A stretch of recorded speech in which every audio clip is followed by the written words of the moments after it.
Hello friends, good evening. आज हम after 12th science biology student के बारे में चर्चा करेंगे कि उनको साइंस बायो के स्टूडेंट को 12th के बाद क्या करना है। एक बार मैं आप सभी का एनवेरा स्कूल की तरफ से हार्दिक स्वागत करता हूं। और आज जितनी भी कंपटीशन क्लासेज जो भी चल रही है उनकी आप फ्री में क्लासेज ले सकते हो एनवेरा एजुकेशन पर, यूट्यूब चैनल पर। ठीक है, तो आज का हमारा टॉपिक है कि आफ्टर 12th क्लास क्या करें, यानी साइंस बायो स्टूडेंट 12वीं क्लास पास होने के बाद उसको क्या करना है। तो देखो सभी स्टूडेंट के माइंड में ये डाउट रहता है कि 12th बायोलॉजी से पास होने के बाद उसे क्या करना है। तो आप सभी को मैं कुछ मेडिकल लाइन्स के कोर्सेज के बारे में बताना चाहूँगा कि मेडिकल लाइन्स में आने के लिए 12th वाले स्टूडेंट को, 12th बायोलॉजी वाले स्टूडेंट को मेडिकल लाइन में आने के लिए क्या करना चाहिए। ठीक है ना, तो उनके पास 2-3 ऑप्शन होते हैं, जैसे पीएमटी करते हैं, ठीक है, उसके अलावा आजकल नर्सिंग भी कर रहे हैं, ठीक है, और इसके अलावा एक जो मोस्ट इंपॉर्टेंट कोर्स है पैरामेडिकल, मैं आज उसी के बारे में आप सबको बताऊंगा। तो सबसे पहले मैंने आपको बताया कि साइंस बायोलॉजी वाले स्टूडेंट पीएमटी कर सकते हैं, यानी कि नीट की तैयारी, और इसके अलावा पैरामेडिकल,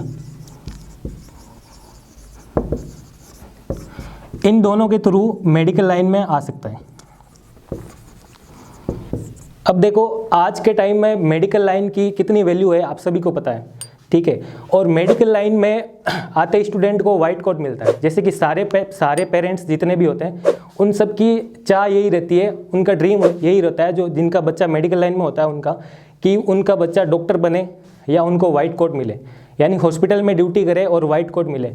जैसे वाइट कोट के बारे में कुछ बताना चाहूँगा आपको कि ये जो वाइट कोट होता है, हॉस्पिटल में जो भी स्टाफ वाइट कोट पहनता है उसकी वैल्यू मैं बताऊंगा आपको कि ये जो वाइट कोट होता है वो यूं ही नहीं मिल जाता है। कुछ भगवान के गिने चुने बंदे होते हैं उनको ये वाइट कोट मिलता है। जैसे हाल ही में प्रेजेंट टाइम में मैं आपको बताना चाहूँगा एक एग्जाम्पल कि कोरोना के अंदर, ठीक है ना, कोरोना में मेडिकल हेल्थ वाले जितनी अपनी हम भूमिका निभा रहे हैं वो आप सभी को पता है, और अपन सभी उनके ऊपर प्राउड फील करते हैं। मैं भी पैरामेडिकल लाइन से ही हूँ, ठीक है ना, तो आप सबको मैं पैरामेडिकल के बारे में बताऊंगा कि आप पैरामेडिकल में कैसे आ सकते हो, आप मेडिकल लाइन में कैसे एंटर कर सकते हो आफ्टर 12th के बाद। तो आज का अपना मुद्दा है कि पैरामेडिकल लाइन में आपको कैसे एंटर करना है। तो देखिए राजस्थान में एंट्रेंस एग्जाम होता है पैरामेडिकल के लिए, जो RUSH करवाती है।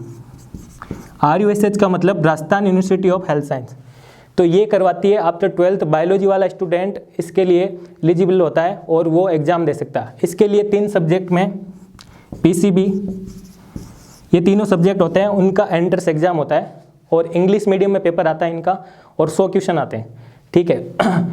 तो इस एंट्रेंस एग्जाम के थ्रू वो RUSH का एग्जाम देके गवर्नमेंट मेडिकल कॉलेज में एंटर कर सकता है, और ये 3 ईयर का कोर्स। पैरामेडिकल के अंदर खूब सारे कोर्सेज आते हैं, मैं आपको बताना चाहूँगा कि उसके अंदर एक कोर्सेज होता है BRT, जो रेडियोलॉजी का कोर्स होता है वो BRT होता है। इसके अलावा BMLT, ये जितने भी कोर्स मैं लिख रहा हूँ सारे के सारे ग्रेजुएट डिग्री लेवल के हैं, बैचलर, BRT, BMLT, BOT, ये सारे।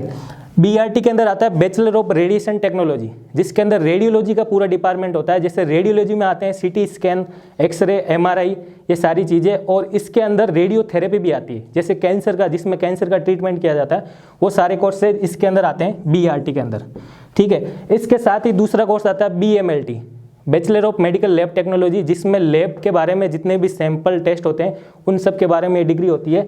और OT के बारे में, OT का मतलब होता है ऑपरेशन थिएटर टेक्नीशियन, ठीक है ना, तो इसके बारे में OT के अंदर, ऑपरेशन थिएटर के अंदर टेक्नीशियन जो होता है उसका कोर्स होता है BOT। तो ये सारे कोर्सेज होते हैं डिग्री लेवल के।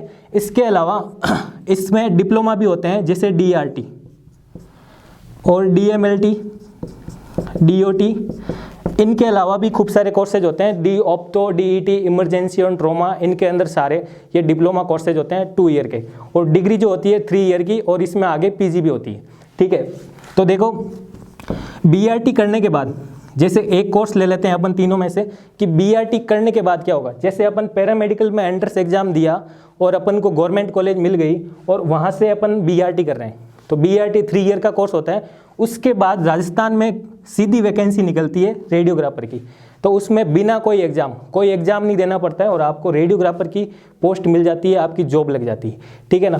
तो ये था आफ्टर 12th बायोलॉजी के स्टूडेंट को क्या करना चाहिए, पैरामेडिकल में आने के लिए क्या क्या करना चाहिए, ये सारी चीज़ें अपन ने बताई हैं। Thank you.